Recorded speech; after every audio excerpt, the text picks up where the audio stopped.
We had heard the R&B singer David had been spending some of his downtime these last few weeks playing video games, which wasn't on his bingo card because, of course, he was supposed to be touring the world and becoming more famous.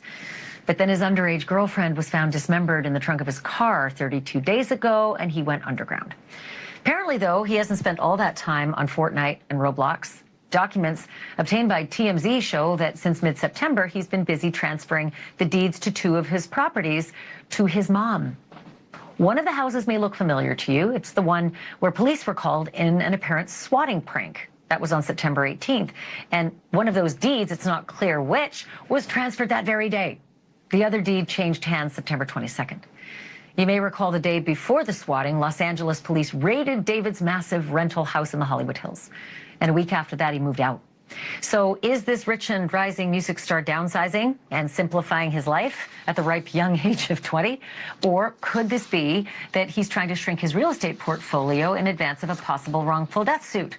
Or maybe he's just feeling really generous towards his mom as they no doubt chat about the pickle that he is in. Stay tuned. So I believe her body was found in David's Tesla September 8th. And then a week or two later, he supposedly gets swatted, and then the same day transfers a piece of real estate out of his name. Then soon after that, he transfers another piece of real estate out of his name, potentially divesting him of any real estate that he owns because he was renting a place, some kind of a mansion in Beverly Hills or something like that. And so the timeline here really seems like it was in response because it was so close in nature to the body being found. To transfer real estate, it's a very simple situation. You get a deed, you go down to the county, you get it notarized, and you record it, and the property is transferred. After a few days, that's now public record. There you go. Everybody can see that you've now transferred your property. There's not a whole lot to it. So yeah, I think it's definitely a possibility where he has moved these properties in anticipation of a wrongful death lawsuit. But there's huge ramifications and huge potential consequences for doing so. So if you typically try to move real estate out of your name during the anticipation of litigation, it could be seen as a fraudulent transfer and courts could reverse it. But David might say, hey, the risk of that happening is actually worth it because if they don't reverse it, now I don't have this asset. And it really depends on what jurisdiction you're in, whether or not the courts are going to be allowed to do that or not. Typically, I would say the courts have that authority and power to make that as a reversal if they think you've done that in anticipation of litigation to essentially divest your assets and hide your assets. Now, some states have a homestead exemption, I believe is what it's referred to as, where somebody sues you, they cannot take your property. Some states, that's 100% of your property is now exempt from being taken via a judgment. But other states, it's like a percentage or it's based on the median house price or something like that. So it's really important to know because you might not have to transfer your property to your mom. For example, I think it's Florida, where if you live in your property, somebody gets a lawsuit against you, then they can't take it. Or maybe it's Texas. I think actually Texas, it's like 100%. But don't quote me on that because like I said, it just depends from state to state. And like we talked about in the last video, he might never face criminal liability or any type of criminal prosecution. That doesn't mean there won't be civil liability. And so, in criminal case, you lose your liberty. In a civil context, you get a judgment potentially for a wrongful death case, let's say.